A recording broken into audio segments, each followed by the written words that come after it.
Hey y'all, it's Pastor Billy, and we're doing the Being Challenge together. And today, if you've made it this far, or even if you started up with us, we are on day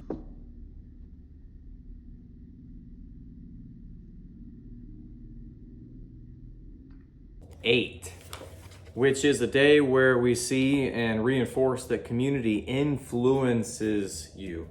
And so if you've read through this challenge, or if you're gonna read through this challenge, you're gonna be reminded of a powerful story from the life of Jesus in Mark chapter 2.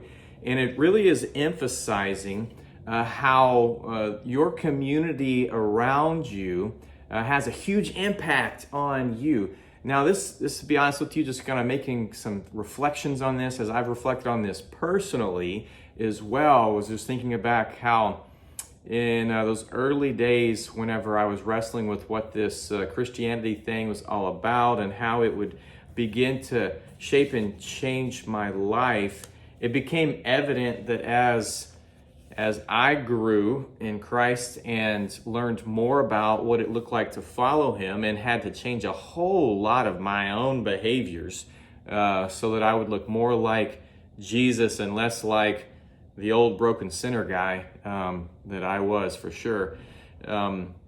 It became clear that the people that were in my life on a daily basis it was going to change. The people that oftentimes encouraged me toward a life that was not Christ-like had too much influence, and I needed more people in my life that were Christ-like so that I could see it and learn more about it and begin to emulate it and be influenced by them. And there are many people early on that were in my life that loved me through some growing pains, I like to say, because they were Christ-like, and as I wrestled with sin and wrestled with living a new life and sometimes didn't live it perfectly, those people actually were hurt too along the way and got to show me what Christ-like forgiveness looks like and what it looks like to love someone through their imperfections and continue to show them Jesus. And so I was so blessed to have people in my life that continued to show me Jesus. And so today's challenge is actually going to help us to look back on the last 2 days worth of challenges and start to really dig into the hard part. And that's to say, boy, there may be some people in my communities that I'm around on a regular basis that aren't the ones that are going to help me to follow Jesus better. But there are some maybe that are already doing some of these things, these keystone habits, really well in their life, and they could be a part of my community that would help me to grow as I follow Jesus.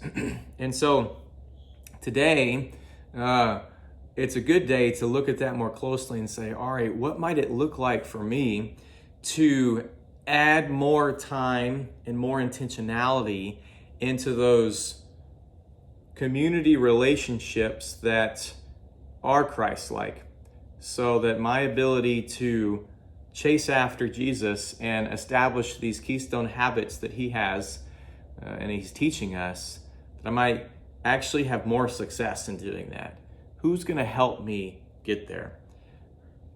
It wasn't that long ago that I took on a big challenge, one that I didn't think that I was going to be able to complete. Actually, I was a little nervous about it. I've always been a little bit of an endurance athlete, but not a great one. And so had some friends that I used to work with say, hey, we're going to do the Goofy Marathon and a Half Challenge. Why don't you do it with me? And so I was like, you know what? Yeah, let's do this.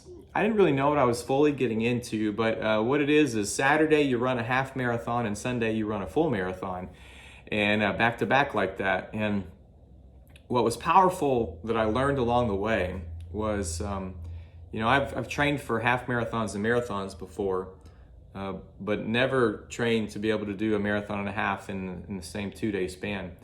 And there were about 6 to 10 of us that were training at the same time to do the same Goofy Marathon and a Half Challenge down to Disney.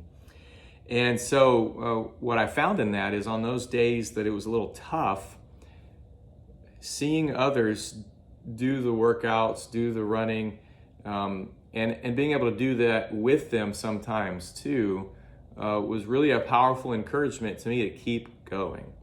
And we all, except for one, Kristen, because it turns out we were going to have our oldest son, Josiah, we all did the Goofy Marathon and a Half Challenge and accomplished our goal, not only to complete it, but for me, I got PRs, personal records, in my half marathon time 3 times in a row because I got faster and faster throughout that race. And I never would have been able to do that if I was doing that alone. I just know that about myself. And so I know in my own life how powerful it can be to have encouraging people alongside of you chasing after the same goals. And so I hope that in this, as you go along this and you're putting these habits, these keystone habits of Jesus into your life, that you're able to seek out and spend time with other people, creating a community around you that will be a powerful encouragement to you and help you get to the end goal of just growing in our relationship with Jesus and following him well. So today, however that looks, spend some time reflecting on the people you have in your life, and maybe respond to the Spirit's nudge to reach out to 1 or 2 of those that could help you along the journey. God's peace to you. In the meantime, see you tomorrow.